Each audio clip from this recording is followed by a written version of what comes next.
Ассаламу алейкум барыңыздарга апамдын тамактары каналына кош келиңиздер. Короза айы менен барыңыздарды куттуктайм. Оозо ачарга даамдуу десерт жегиңиздер келип жатса, анда бул таттуу сметаникти сиздерге сунуштайм. Аябай жеңил жана оңой даяр болот. 350 грамм унга бир пакетик разрыхлителден салабыз. Жана ванилин 150 граммда кумшекерди салдым. Баарын жакшылап аралаштырып алуу керек. Морозилкадан чыккан муздак 200 граммдуу сливочный маслону теркөдөн өткөрүп алдым. Аны унга жакшылап бөлөп аралаштырып алуу керек. Бирдей массага келгенче мына мен көрсөтүп өттүм. 2 дана жумуртканы чагып, камыр жасап алабыз.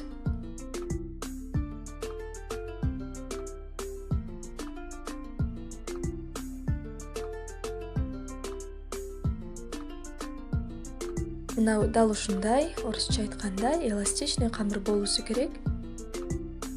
Камырыбызды 5-10 мүнөткө тыныгууга алып коебуз. Ага чейин начинкасын даярдайбыз. 4 дана жумуртканын үстүнө бир аз эле туз сээп койдум. Анын үстүнө 20%дан төмөн эмес 500 грамм сметана коштум. 100 грамм кумшекер, 5 граммдагы ванилин.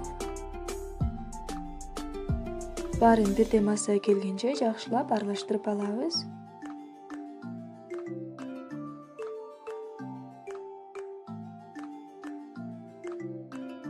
Мына камырыбыз тыныгып чыкты. Эми аны алып листке жайып баштасак болот. Менин листим 22 сантиметрлүү.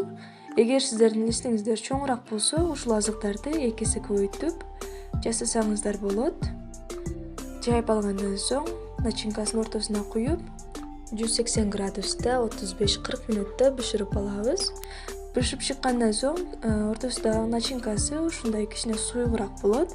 Аны муздаганга алып коюу керек. Мына муздап холодильниктен чыкты. Эми листинен ажыратып алабыз.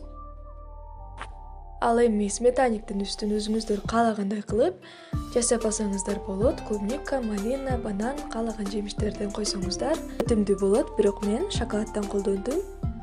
Сиздер да даярдап көрүңүздөр. Өтө аз убакта алып, аябай даамдуу болуп пышат.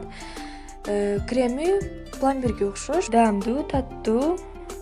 Кармаган орозоңуздар кабыл болсун. Кийинки видеолорду өткөрүп жибербеш үчүн подписаться кнопкасын басып, коңгуроочуну басып коюуну унутпаңыздар. Кийинки видеолордо көрүшкөнчө саламатта калыңыздар.